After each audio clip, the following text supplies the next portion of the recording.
make it a habit to go down Alright. by the winter and hopefully Okay, This so we're gonna get started. you'll have room in your house. So you can stay Everybody with made it. it out in the cold. Surprise how many people we have here. Okay, today is Parashat Vayera, Exodus 6:2 through 9:35. Vayera meaning, and I, Adonai, appeared. So I always like to start just like, where are we in the story? I'm going to remind us that it's been about 400 years since Joseph, since the Hebrews joined Joseph in Egypt.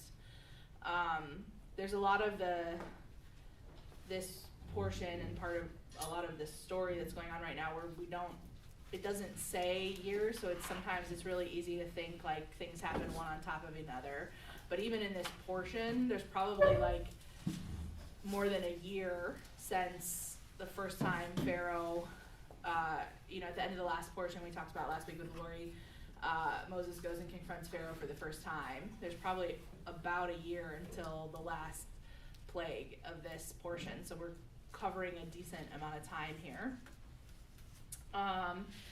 And God starts by reviewing his history with them, by reminding them who he is, and what he's done for them. And so there's like a lot packed in the first couple of verses of this portion where I'm just going to start reading it for a second. So verse 2 says, God spoke further to Moses and said to him, I am Adonai. And so that time when he says his name is the Yud-Heh-Vav-Heh. I appeared to Abram, to Isaac, and Jacob as El Shaddai. That time I'm actually not sure. I didn't look it up. I'm Adonai, and I appeared to Abraham, to Isaac, Jacob, and as El Shaddai. Anybody know what El Shaddai means? Almighty. So we have God Almighty. That is how it's usually translated. Anybody know what the Hebrew word actually means? It comes from a root for the breast, shad, so Shaddai. Yeah. So it's like he's sufficient, the God of sufficiency. It's kind of where the good things flow from. Yeah, so it's so I feel like the Lord is reminding them, like, I am like the mother that raised you. You breastfed. I carried you. I have provided for you. He's reminding them of everything he's done and who he has been so far.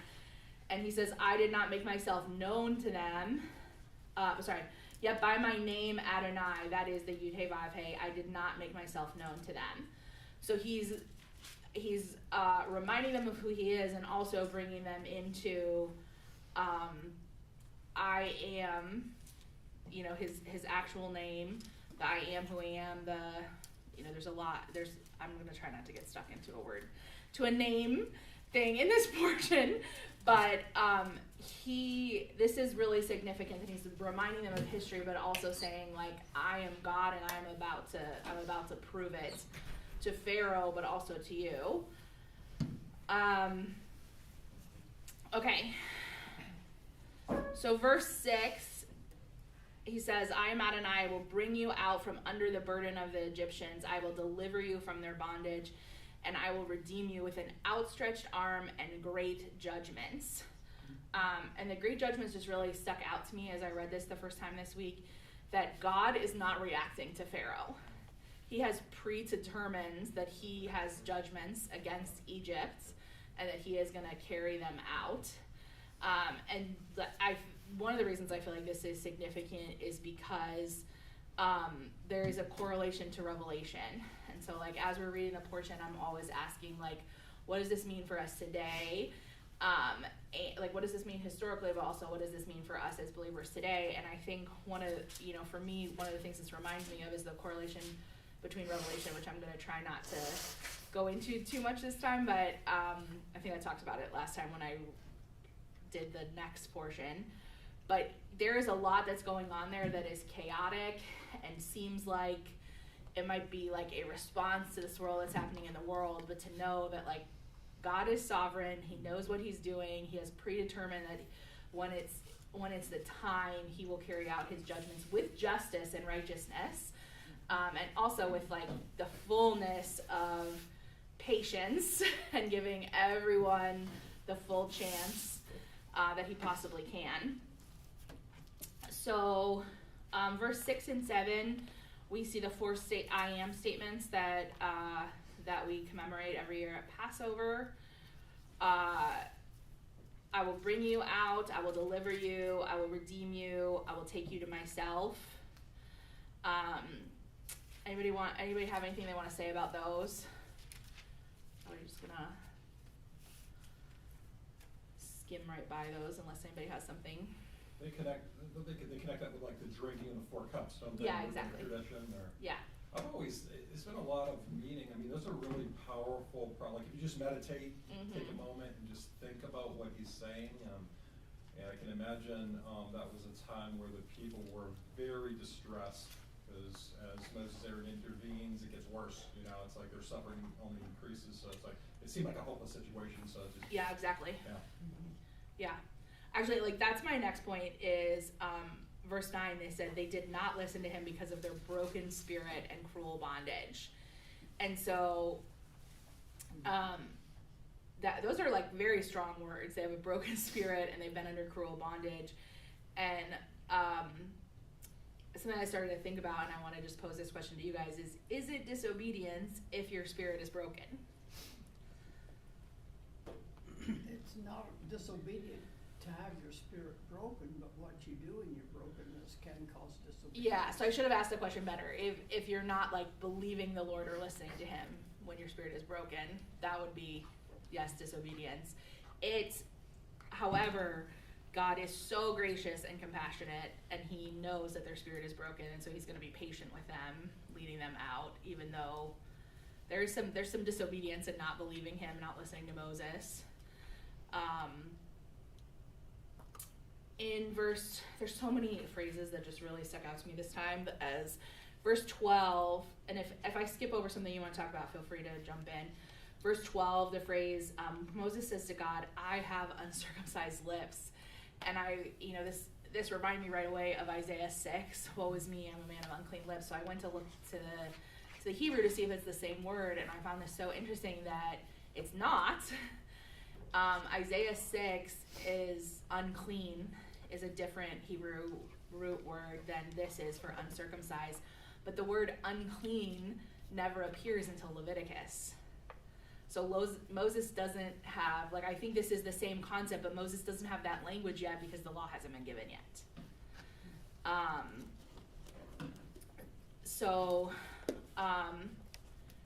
I think, like, we give Moses such a hard time. I think sometimes when we interpret this story or when we read it thinking like, oh, like the Lord is saying I'm going to do this, and Moses is like, oh, I don't know, I'm stuttering, I don't know if I can say that to the people, but like or if we're complaining or saying that he can't do it.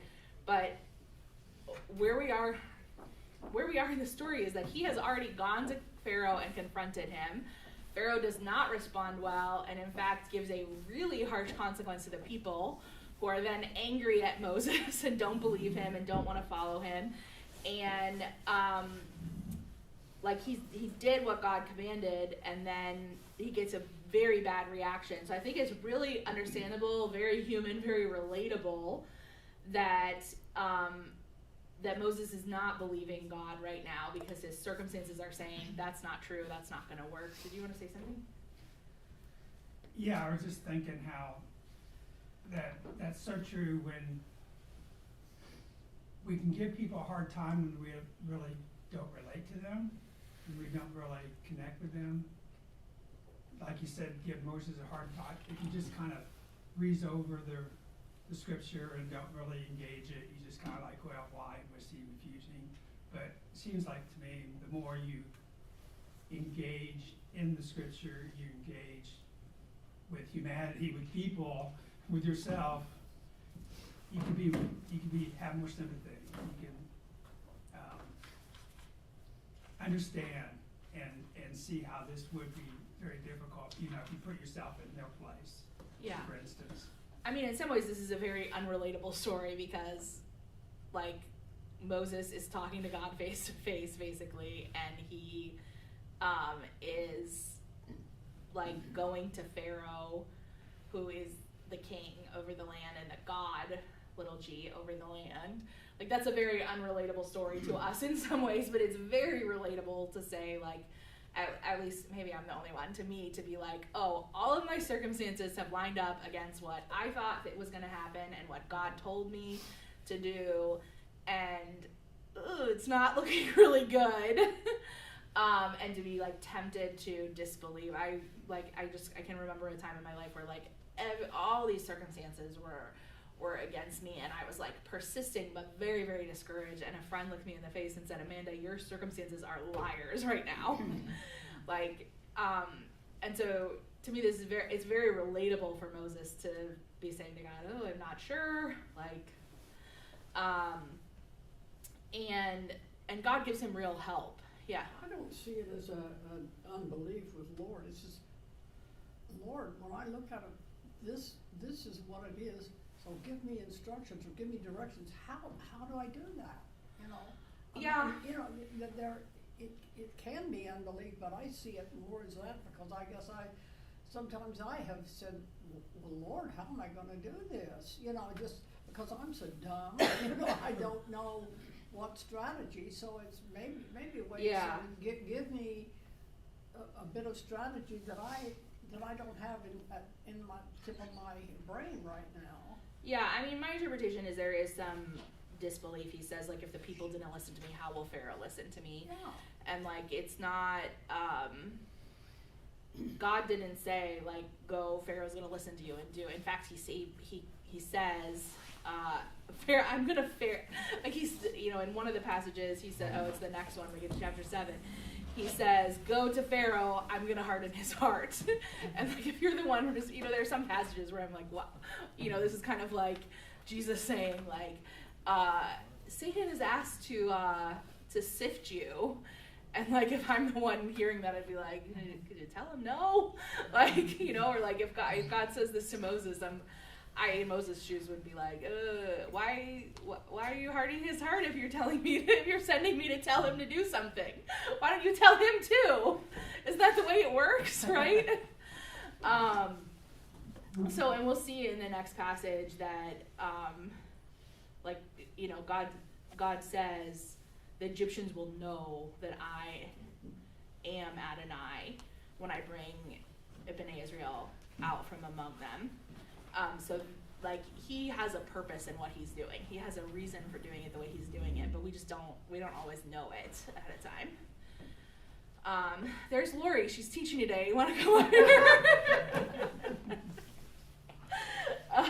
over?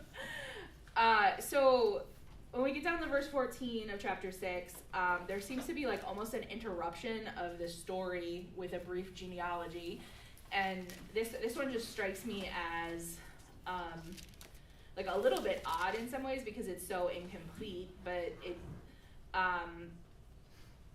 anybody want to guess like why the narrative goes this way? That gets like it's not an interruption, but there's a break in the story. There's like a seam here to go to a genealogy.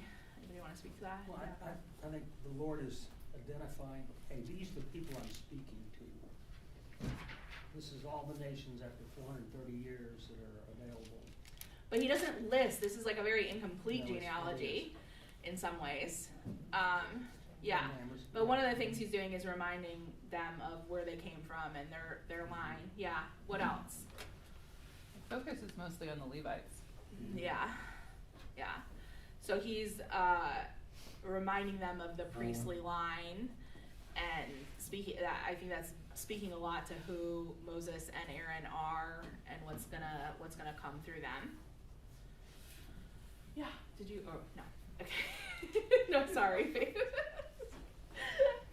Faith always has good things to say. I want to hear what you have to say. Okay, and then in verse 26, before we get out of chapter 6, I looked this up so that was really interesting. It says bring Israel out from the land of Egypt according to their divisions, or some translations say armies. This is the first time that Israel is going to be referred to as an army. which I think is significant in this story. Like, this is what's coming. Yeah. Yeah, I just have a question. Have you read anything, anybody read anything about verse 26? Because it seems odd that it says, these are the Aaron and Moses to whom the Lord said. It's kind of like, having to identify who these guys are. But you've been reading the whole story, so it's pretty obvious who they are, but then all of a sudden, it seems almost like a different writer jumped in or something.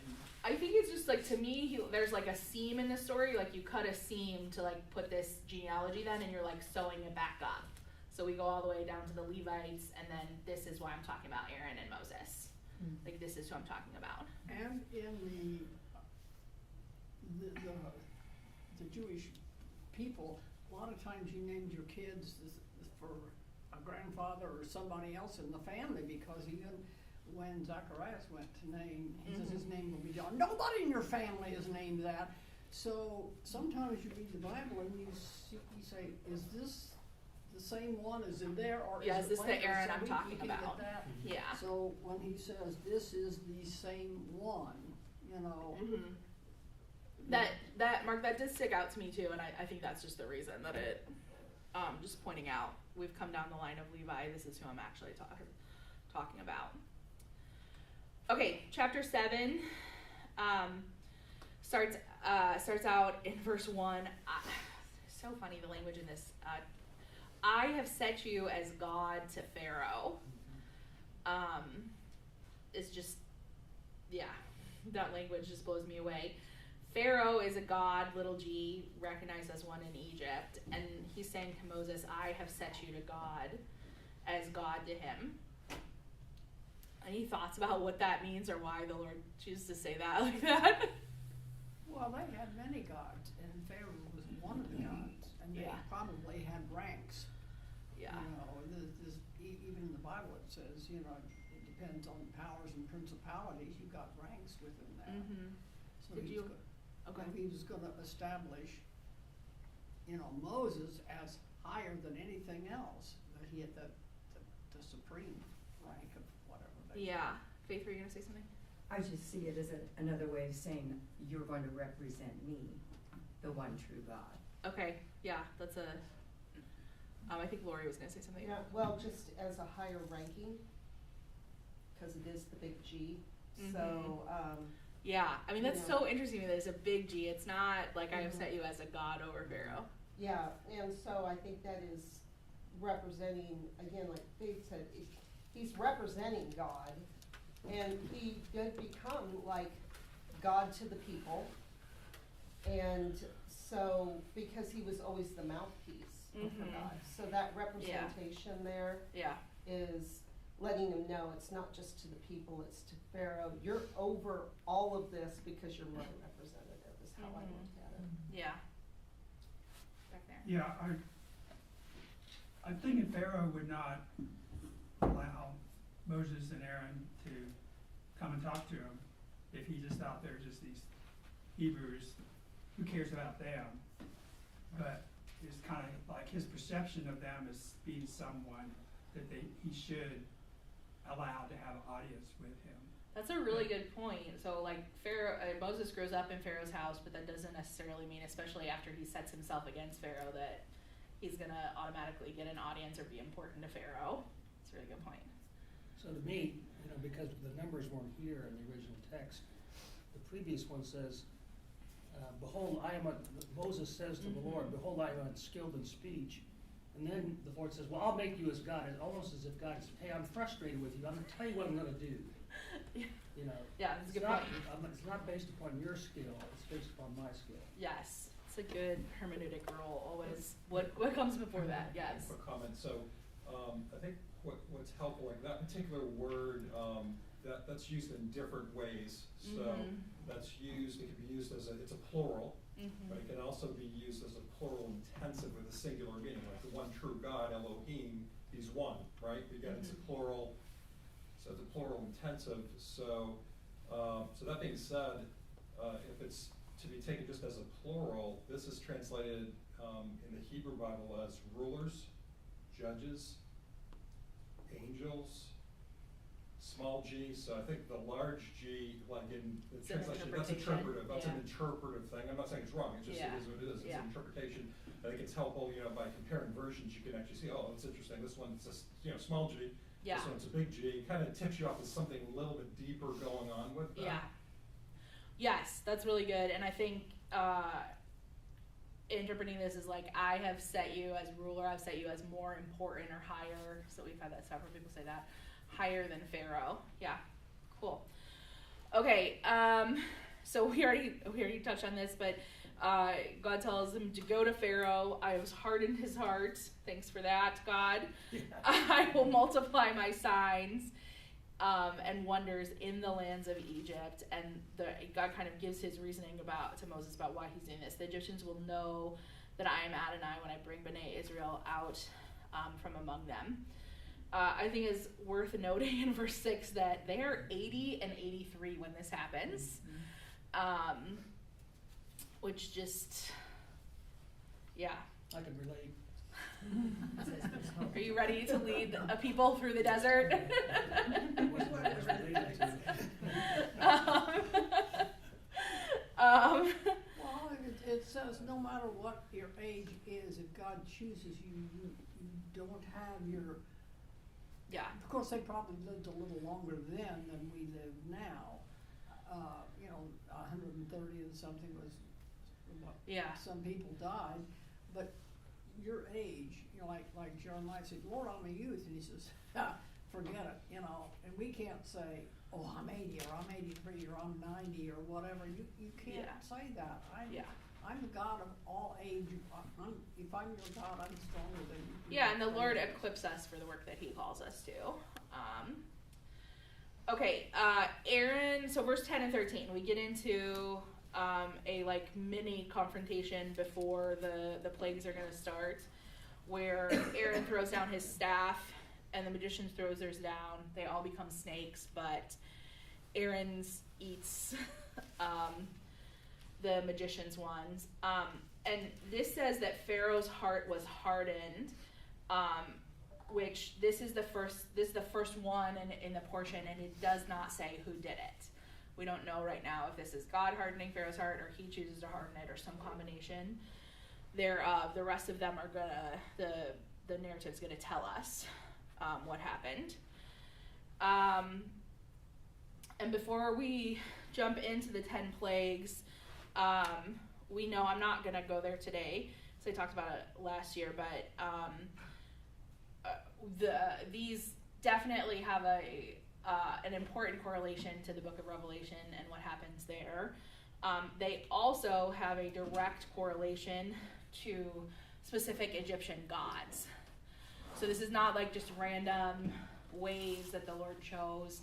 There's a direct confrontation of, okay, you have a God that's important to you that has to do with this plague, and God's going to use that against, he's gonna use that to show his superiority. Yes, Lori. And also we see a deconstruction of creation in this too. So we're going back to Genesis of how the Lord created. Mm-hmm. There's an attack against each Yeah, level. we talked about that last year. I remember Yeah. when you did this portion. Yeah. I did this portion, didn't I? Mhm. Yeah. Yeah. But that to me, it's like, so we're seeing it in the beginning, we're seeing this middle portion, we're seeing Revelation. It's pulling that thread Mm-hmm. through the whole thing, that the Yeah. creator of all of this can take it out if he wants. Yeah. Well, he's the creator. He's sovereign over it. Right. Yes, absolutely. And if they're assigning another god to be the god of something he created, he's Yes. basically showing, nah. He's basically saying, no, that belongs to me. Yeah. Right. Yeah. Okay, so the first one is blood. In 7, we see that basically Pharaoh's response to this is to ignore it. It also, I'm going to kind of pull this thread throughout all of them and put this in my notes, but I'm looking for it. I did for the other ones. It says the Egyptians did the same with their secret arts, which is really interesting because, how? Isn't all the blood already water? I mean, you know what I mean. All the water's already blood. So I think there are a lot of things that I was just thinking through, like, did they really, or are they just taking what God already did and saying they did it? Both of these next two, the blood and the frogs, God is leaving like nothing unaffected, no room for doubt. How it says, like, even in your wooden and storage containers in your house, like, I'm doing this here, Moses is doing it in the Nile, but it's going to affect all the water you've already drawn from the Nile as well. There's no room for doubt or interpretation. And then with the frogs, the same thing. They'll go up into your house, into your bedroom, up on your bed, into the houses of your servants, upon your people, into your ovens, in your kneading bowls. They'll climb on you, all your people, all your servants. There's just like no room for doubt that it touches everything, that God didn't leave anything out. But doesn't that crack you up? Here they have disaster, and oh, it's causing the disaster, so we can fix it. They cause more disaster. I mean, they can even worse. That just cracks me. I laugh out loud every time I read this. You know. Are you talking about that the magicians do the it? magicians coming. Yeah. You know, they're making everything worse instead of better. So what solution is that? I haven't thought of it that way. I just had thought about it. That's funny. That like they're just trying to duplicate what Moses has already done, and that's interesting because that's just like, that's just the way of the enemy that he tries to make like a counterfeit of everything that God does.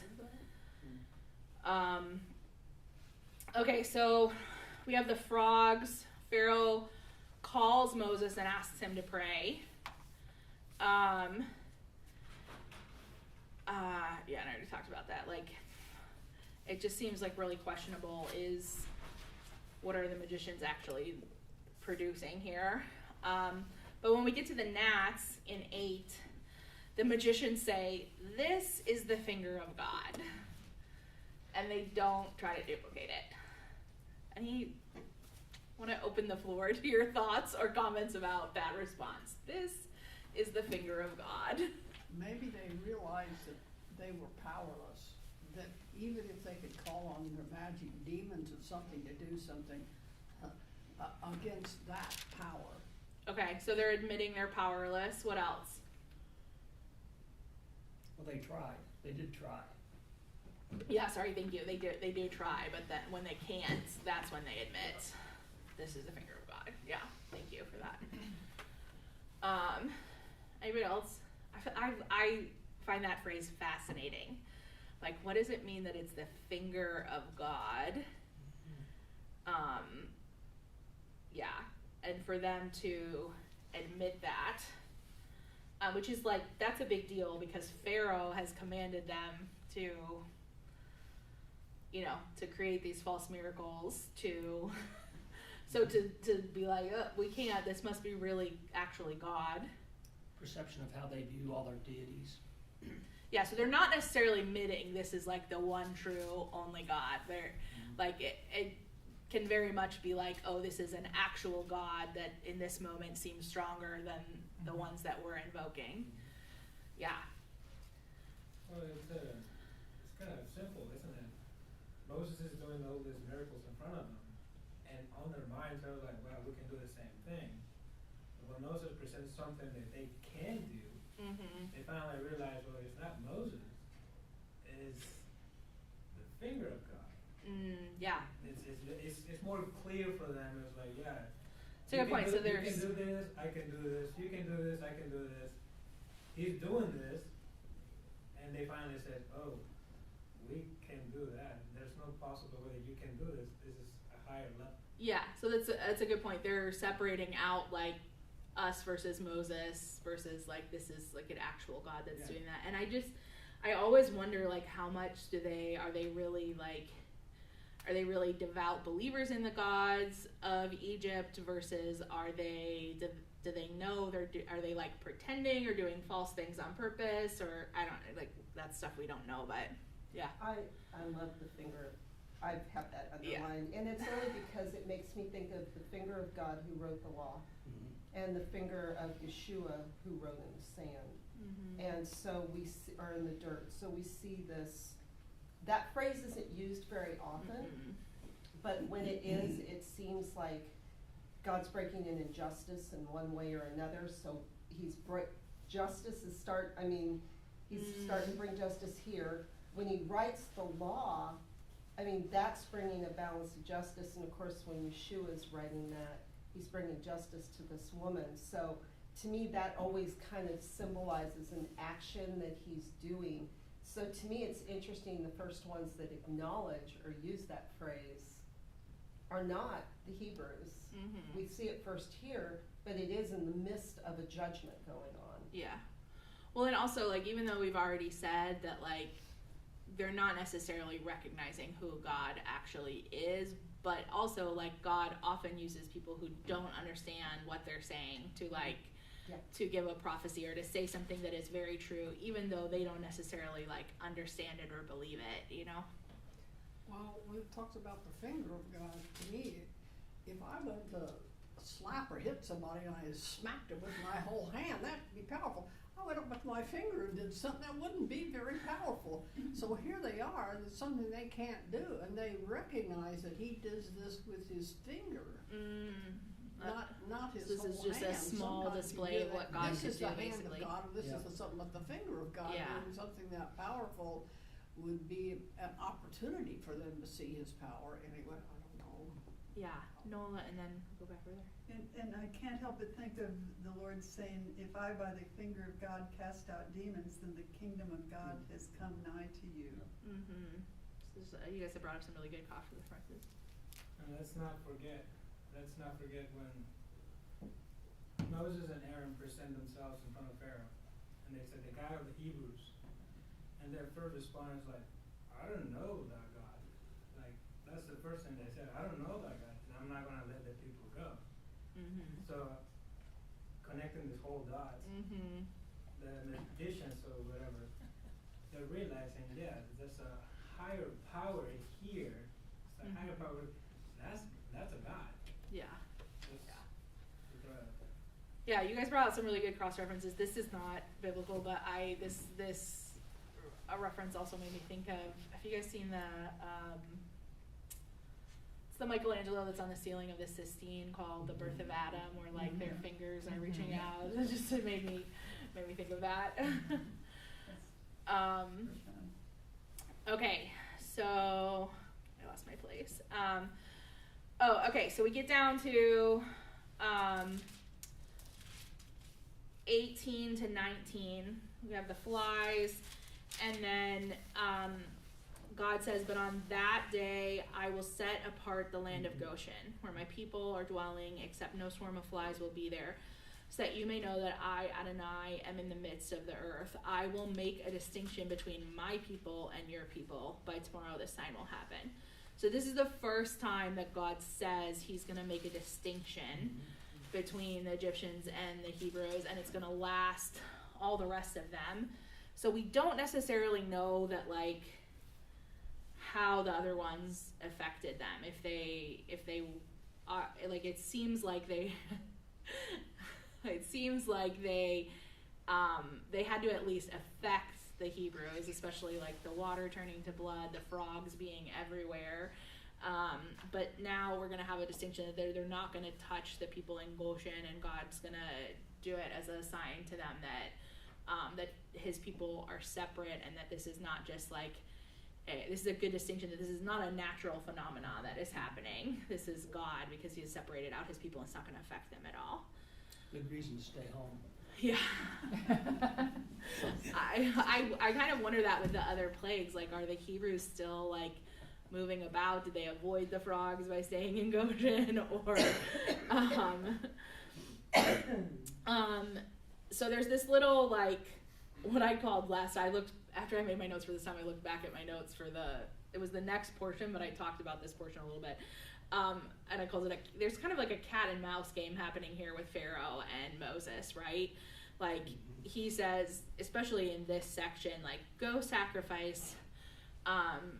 Pharaoh tells them right now, and then Moses says we can't do it right here, because the people will stone. But he says don't go far. So Moses says no, the people will stone us. We have to go on a 3-day journey. And Pharaoh says, okay, well, you can go a little bit, but not that far. But then he changes his mind, of course, and says, no, you can't go. I thought it was interesting that at the end of 8, there's like this, there's this conflict that's like not being communicated, where Pharaoh says, in verse 24, Pharaoh says, I'll let you go so that you can sacrifice to Adonai God in the wilderness, only you must not go very far. Pray for me. So Moses doesn't say, well, we have to go far again. He just says, I'm leaving you, and I'll pray for you that the swarms will depart from you. But he does say, this is kind of bold here. Like, it seems like with time and experience, Moses is getting more bold and being more direct with Pharaoh, and he says, I just lost it. However, let Pharaoh no longer deal deceitfully by not letting the people go and sacrifice to Adonai. So it's pretty direct there. And then in verse 27, it says, Adonai acted according to the word of Moses. Anybody have any thoughts about that phrase? The Lord heard his prayer. Yeah. So I just think that phrasing is really interesting, and I think it definitely reiterates that, like, our prayers matter, and God may be wanting to act, planning to act, but he does it often according to what we have asked for and said. It kind of makes me think of the previous, when we were talking about at the beginning of 7, when it says that he's like God to Pharaoh. It's this, to me, it's this connection between, like, and yes, there's different ways that we can understand it, but the point is that God is giving Moses a certain measure of his power, right? And so there's some connection between Moses and the Lord, and Moses is connected enough to the will of the Lord at this point that, to me, it's not like, because to me this doesn't read like the Lord is conceding to, well, I'll do what you want. Yeah. Like, it's not what I was going to do, but I'll do what you want. Yes. Like, that's not what it means to me. To me, it means, like, Moses is praying according to the Lord, so the Lord is responding because Moses is coming in line. Yes. Kind of what you're saying is he's growing in he's growing in trust with the Lord. I always look at the Exodus narrative as this, like, trust-building progression between the Lord and Moses and the Lord and the people through Moses mostly. Yeah. And so as he's gaining trust and courage, I guess you could say, in the Lord, then, like, we're seeing the Lord working through Moses. Yeah. So Moses is like God to Pharaoh, or like God to the people, or like God to whomever, because he is who God is choosing to use to demonstrate his power in this. Yeah. So in that sense, he's the example of God's power and how God is working in this situation. Yeah. And there's a definite correlation between, like, how God tells us to pray. It's like, well, but you want me to say the things you told me to say about the things that you want to happen. But also, like, sometimes God chooses not to move until we pray. That's just, like, how it works. Okay. So now we're going to get into chapter 9, the livestock, the boils, and the hail. The livestock starts out in verse 7 saying, the heart of Pharaoh was stubborn and he did not let the people go. And it says that this is a crushing plague. So God is once again going to distinguish between Israel and Egypt.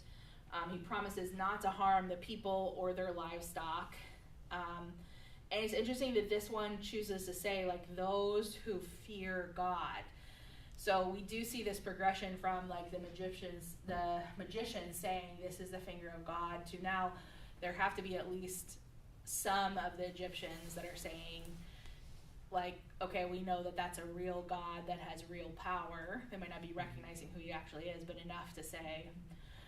So we have seen what Moses has said happen, and now we're gonna bring our livestock in. And then down in verse 12, the boils happen. I feel like this is a really interesting one.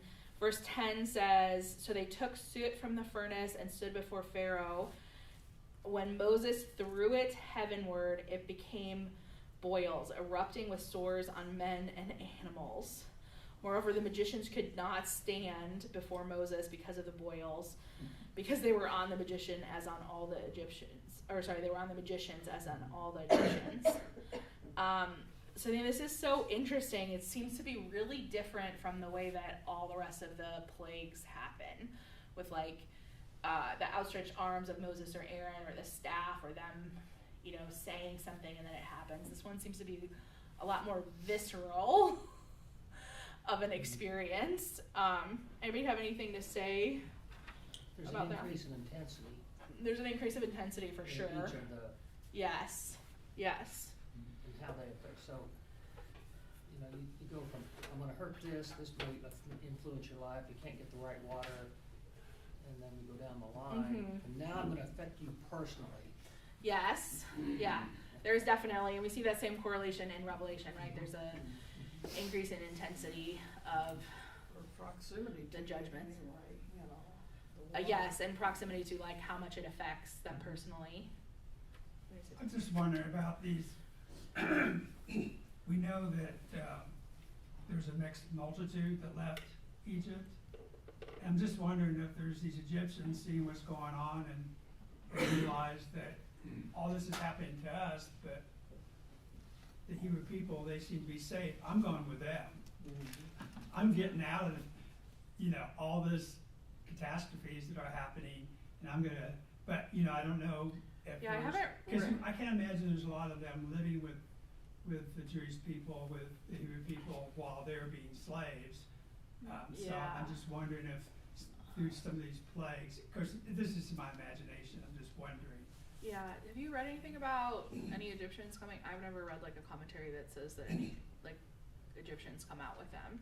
Yeah, I mean that's what Mixed the common understanding of the mixed multitude is Oh, that okay, it is okay. the Egyptians joining with them. Right. So and yeah, it is. I mean, it's not specifically saying it here, but the understanding is because we start to see like kind of like what we're talking about with like the magician saying it's the finger of God. It's like that's a recognition at least that the people of Israel have a God who's powerful. They may not be conceding that it's the only God at this point. But there probably are some, and especially as they're starting to see that the people in Goshen are not being affected by some of these, somewhere between assumption and understanding maybe is that as some of the Egyptians are seeing this happen, that some of them are starting to be like, this is the most powerful God and we want to align, and so they may be joining them, and then ultimately when going out of Egypt would have joined them. That's so interesting. But then the rest of the books like don't necessarily like it's not like like when they're setting up tents. It's not like They don't. Well, because at that point they just kind of get absorbed into Israel, and they kind of live as part of the tribes. Yeah, but that's also why like when they're given the law, there's also the instructions about the outsider in your midst, because some of those people were probably still some of the outsider in their midst, or they were whatever translation. Okay. However they say that, but that's kind of the understanding. Yeah. The common understanding. You had to know that there were relationships throughout this whole season. The slaves were, I'm sure, housemaids. I'm sure Egyptians saw the reality of how different their faith was, and then this whole, the playing out of the plagues, it really helps you understand why there would be a mixed multitude coming out with them. Yeah. And then of course we see it throughout history. I mean, why is there this they say that the fastest growing Christian church in the world is in Iran right now. Yeah. Because the oppression of the Islamists is so evil. Yeah, I think I just forget. I'm sure I thought that, but I think I just forget about that because then they just become like Israel. Yeah, we don't see them saying the distinction as much. And it's also another possibility is like because if we remember, like if we think about like the fact that Egypt is like at this point the world superpower, right? Like they've probably enslaved other people, so it could be slaves of other nations that are going out with them. That are in some sense escaping, but also acknowledging. And we don't have a lot of detail about it, and so it's hard to say. But it's also like when we think about Egypt as this really powerful nation, the Israelites are not the only people they're enslaving, No. right? Yeah. And so, but with everything all mixed up, if they're seeing that, because again, there's this polytheistic mindset in basically every nation except for among the Israelites at this point, but they're still seeing the power of this God. And so if they're willing to join to the power of that, and then the requirement to stay with them becomes, you must acknowledge that this is the only true God. There's this there's a progression to it. And so, which I think is also the mercy of the Lord, because it's also like this kind of initial example of Israel's meant to be a light to the nations, right? The power of God through Israel is meant to draw others to him. Yeah. And the Lord is, I think, merciful and gracious enough that it's like, it doesn't have to mean immediately you say your whole mindset and worldview switches. It's always it's usually a progression, right? Yeah. And so acknowledging that this is a more powerful than other gods is enough to start with, and then you build from there. Yeah. If that makes sense. Yeah. Sorry, that's my... No, that's good. That's good. Thanks for bringing that. I'll step down now. No, it's great. You should just do the rest of the class. No. Yeah, real quick, so considering, okay, as she stated, so it's the most powerful nation, but also, I mean, this stuff is going on in the capital city of the most powerful nation. So if you look across the globe, the capital cities are international cities. There's international travel there due to lots of different reasons, and so I think it is likely there was a subset of almost all nations that came out of Egypt. So I can't prove that, but just the sense that it's a capital, it's an international city. There are trade routes going there now. Right. We know that. Yeah, for sure. Yes, Mr. Blake, enlighten us. The stated reason for leaving was to go out and worship. So I would think that any foreigners going with them would have to be saying, yes, we want to go worship with your God. Yeah, and they might not know what they're getting into yet. the rest of this book. So, okay. So we talked about just that's really visceral, and that sometimes I feel like that's sometimes how God deals with us. He knows that we need like an experience to that's like very personal and or visceral to like really understand what's going on, and that once again, and the distinction gets much more personal. Like the sit falls on everyone, but does not affect Aaron and Moses or the Israelites. Down in verse 15, I find this really interesting.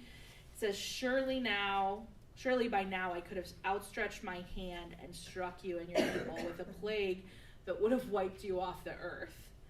However, I let you stand for this reason, to show my power and that my name might be proclaimed throughout the earth.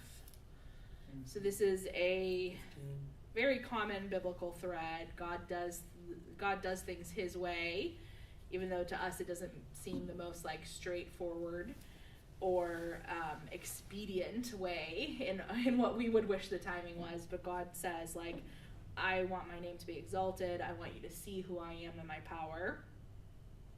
Any comments on that?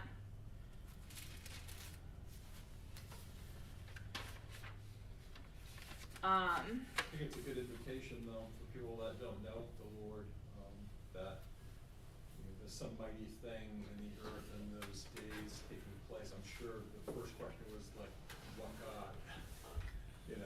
What God is behind that, or what God do the people serve where this thing happened? And then, I'm sure, the name like Yahweh is that would be new to so many people in the earth, and so they get an invitation for the first time to like, who is this God?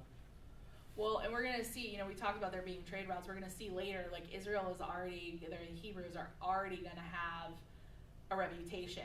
Like people are going to know who their God is, and we're going to see that later in the story because of what happened in Egypt. Right? Centuries later, even. Yeah. We're talking about yeah. the Red Sea and what happened, right? But obviously, word of this, I feel like, must have spread because later, when the people get to certain places, they're going to say, like, we know who you are, we know who your God is. No, you can't pass through here. Like, we don't want to deal with that. So, anybody else? verse 15 just exemplifies God's patience, and that he truly does love every human being. As long as they have a pulse, they have a chance to turn back to him and put their faith in him.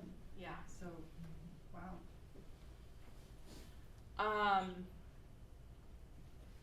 Okay, so verse 27, we're getting down to the end, says, Pharaoh says, I have sinned this time. Adonai is righteous, while I and my people are wicked. So this is a surprisingly humble, either seemingly and or for the moment, response from Pharaoh. And then Moses answers pretty boldly. We already have touched on this theme. He's gaining confidence in the Lord, and that what the Lord says is going to happen, and that he can do what the Lord asks him to do. And he speaks pretty directly to Pharaoh by saying, but for you and your servants, I know that you do not yet fear Adonai Elohim.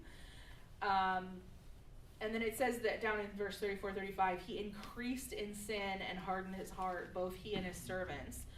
So Pharaoh's heart was hardened, and he did not let Bnei Israel go, just as Adonai had said by Moses' hand. So this is it's interesting because we start this portion with it just saying Pharaoh's heart was hardened.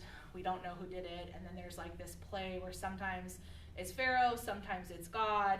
And then we end it with both Pharaoh hardened his heart and his heart was hardened by, I don't think it does not say specifically by the Lord, but he's definitely by the end hardening his own heart and the Lord. Both of those are happening by the end of this portion. Yeah. In the ESV on verse 28, it says, I will let you go and you shall stay no longer. I find it interesting that Moses was not requesting to Pharaoh. It appears to me that he's asking Pharaoh that we might go out to the wilderness to worship God, to worship our God. But the implication to me is that we'll come back. We're just being let go to go do this. But how God uses all of this to actually be Pharaoh that says go and don't come back. Of course, then he changes his mind again, so he goes and changes that to the Red Sea, and the part of the sea all happens. But that's really still, cool. It seems like it's interesting that if Pharaoh had said yes originally, then who knows what would have happened? Would they have gone out and worshipped and then come back? Yeah.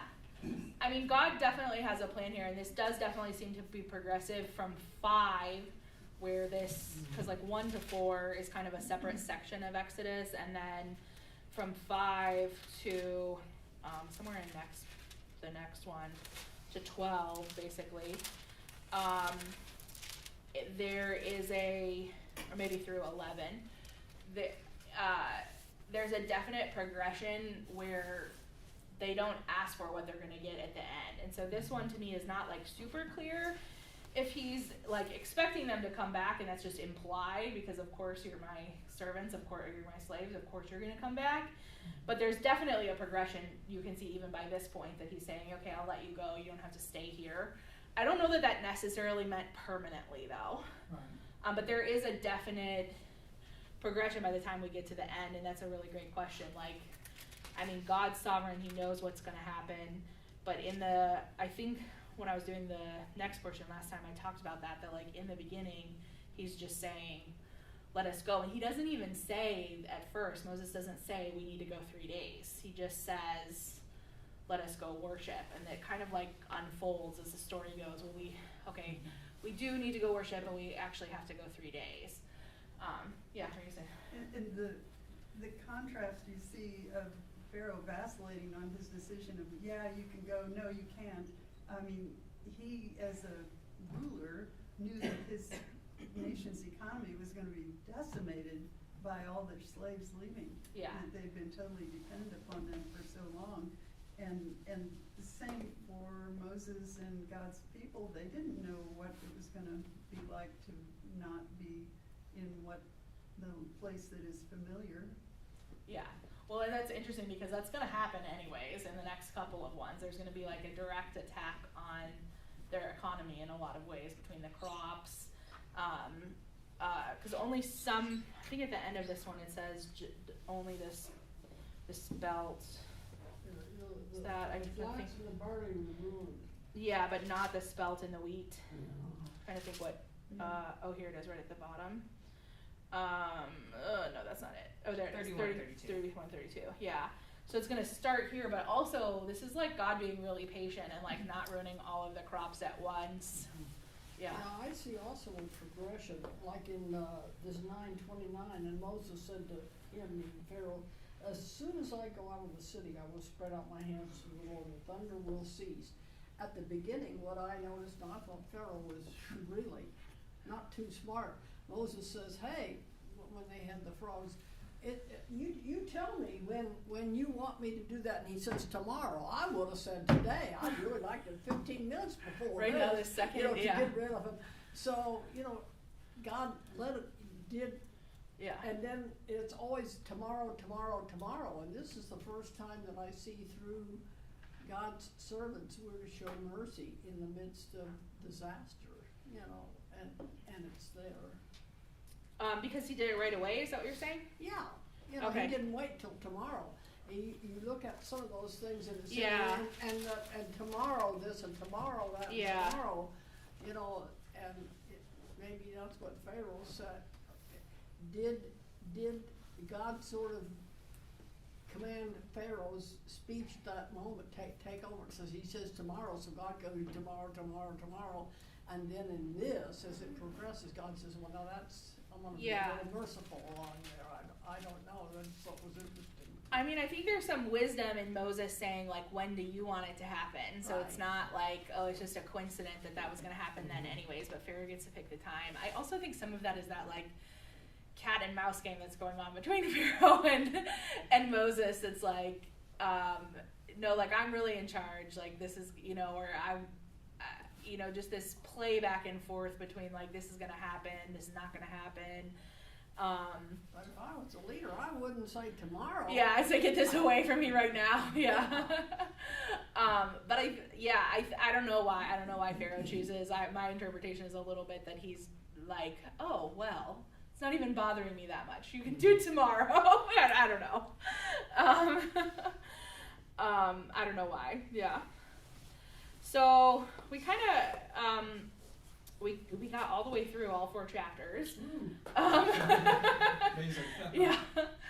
These were like pretty shorter chapters, pretty straightforward. But anybody have any thing that we didn't cover that's burning, and to say, yeah. Yeah, when you were reading, I don't have the verse in front of me, but so God says I'm going to make a distinction between people. Yeah. So I look up the word, and I'm always interested when you have a Hebrew word that only appears 4 times in the Hebrew Bible. Okay, Yeah.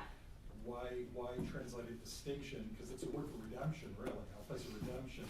So the other 3 instances of the use of that word, it's translated redemption. Yeah, that's really good. So isn't that interesting? So would that Yeah. change the meaning of the passage to say, I'm going to place a redemption between you and you? And it's an interesting thought, Yeah. 'cause there's a lot of significance in, you can even see Yeshua in the events of the narrative, the lamb, and then as they come through the Red Sea, it's like there's a lot of symbology going there that kind of points to the Messiah. Yeah. If I could say that, and so I just thought that was interesting that's the word for redemption that's used.